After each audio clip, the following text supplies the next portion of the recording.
मैं आपको एक और बात बताऊं कि जो मुर्दे होते हैं ना वो कब कब इंतजार करते हैं। जी हाँ, ये सुन लें कि कुछ दिन ऐसे आते हैं कि जिसमें जो मरहूमीन होते हैं वो इंतजार करते हैं कि कब उनको इसाले सवाब होगा। सैयदी आला हज़रत इमाम अहले सुन्नत फतावा रज़विया जिल्द नंबर 9 सफ़ा 650 पर नकल फरमाते हैं कि मोमिनीन की रूहें हर शबे जुमा यानी जुमेरात की रात, रोज़े ईद, रोज़े आशूरा और शबे बारात अपने घर के बाहर आकर खड़ी रहती हैं। जिस घर से इनका इंतकाल हुआ है ना, उस घर के बाहर आकर खड़ी रहती हैं और हर रूह गमनाक बुलंद आवाज से निदा करती है, ऐ मेरे घर वालों, ऐ मेरी औलाद, ऐ मेरे कराबतदारों, हमारे लिए इसाले सवाब की नीयत से सदका खैरात करके हम पर मेहरबानी करो। अरवाह घर तक आ जाती हैं इन दिनों में कि कुछ हमें सदका करो, कुछ हमें सवाब पहुंचाओ।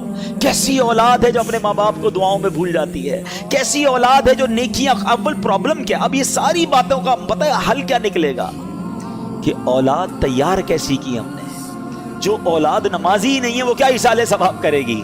जो औलाद कुरान पढ़ने ही नहीं जानती वो क्या इसाले सवाब करेगी। जिस औलाद को नेकी करने का शौक ही नहीं है वो आपको कैसे इसाले सवाब करेगी। अगर बाप भी नमाजी था, बेटा भी नमाजी था, बेटी भी नमाजी थी, घर में कुरान खानी होती थी, रमजान के रोजे रखे जाते थे, शबे बारात और शबे जनाब कदर वगैरह बड़ी रातों में इबादतों का सिलसिला था, तो जब बाप मर भी जाएगा औलाद को याद आएगा आज बड़ी रात है, इबादत की रात है, चलो वालिद की कब्र पर चलते हैं, चलो उसे कुछ इसाले सवाब करते हैं, आज जुमेरात की रात है अब्बू को याद करते हैं। हमने औलाद कैसी तैयार की है, ये सवाल बनता है। हालांकि मेरे मीठे इस्लामी भाइयों, हदीसें तो ऐसी ऐसी हैं, सवाब तो ऐसा है कि सच बताऊं कि माँ बाप कमाल की हस्ती हैं। जिंदगी में उनकी खिदमत की तो सवाब, और मरने के बाद उनको ईसाल किया ना, तो ईसाल करने के बाद भी अपना ही भला है, हमें ही फायदा है। प्यारे आका फरमाते हैं कि जो अपने माँ बाप की तरफ से हज करे, अपना हज तो कर लिया, अब नफली हज करने जाता है। मैं दुआ करता हूँ अल्लाह इस साल हम सबको हज अता फरमाए। और जिन्होंने हज कर लिया है ना,